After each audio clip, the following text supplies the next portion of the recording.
Car నలుపు అంటే ఆ నలుపుని ఎక్కడ తీసుకోవాలి అంతవరకే. తెల్లగా అంటే అంత తెల్లగా ఉంటారా? ఆ విధంగానే శరీరం ఉన్నంత వరకు శరీరం ఆరోగ్యవంతంగా ఉండేట్టుకు మీకు అవగాహన ఉందా? నాకుంటుందా మీ శరీరం గురించి? సరే, చలిగా ఉందని నిరూపణ నాకు చేస్తారా? మీకు తెలుస్తుంది. నాకు చూస్తే బాగానే ఉంటాం కాబట్టి మీకు కొన్ని తెలుసు, అనుభవం ఉంది. మీ శరీరం మీకు అనుభవమేగా. ఆయన శరీరం బట్టి రుజువు చేస్తారా? ఐడెంటిఫై కావాలా మీకు? పబ్లిక్ వేరు. ఆధార్ కార్డు కావాలా? పుట్టుమచ్చలు కావాలా? కుంటైనా, గుడ్డివాడైనా, ఉంగినా, నల్లగా ఉన్నా, మరుగుజ్జైనా, మధ్య యాక్సిడెంట్లో పోయినా పోకపోయినా ప్రతివాడికి కూడా సుఖ సంతోషాలతో ఎక్కువ కాలం బతకాలని, వీరైతే తోడు నీడ భార్య అందరూ ఉంటే వాళ్ళతో సుఖంగా ఎక్కువ కాలం బతకాలని ఆశిస్తాడు లేదా?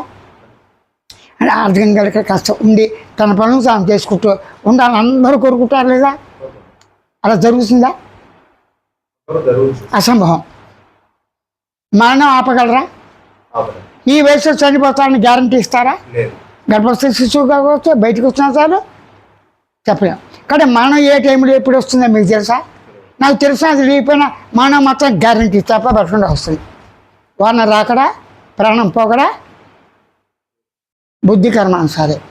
అలాగే మీ బుద్ధి ప్రకారం మీరు నడుస్తారా? అంతవరకే. స్థిరంగా చేయరుగా.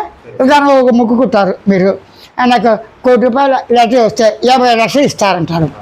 20 లాటరీ వచ్చేప్పటికి ముందు వార్త ఎవరికి చేస్తారు? మీరు భార్య చేసుకుంటారు. ఆడంటే అమ్మయ్య రక్షించాను మా పుట్టినకి, ఇది లేదు 50 లక్షలు నాకు ఇచ్చారు, లేకపోతే రావద్దు అంటారు. అప్పుడు మాట చెప్తారా లేదా? కాబట్టి అంతకన్నా ఏం చేయాలి?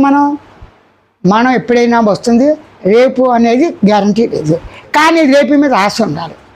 నిన్న, నేడు, రేపు మనిషి గురించి ఆచారాలు ఏర్పడ్డాయా? ప్రకృతి గురించి ఏర్పడ్డాయా? ఆచారాలు. జాతి, మతం, కులం, భేదం. అలాగే మనం సంతానం కలిగించడానికి డాక్టర్లు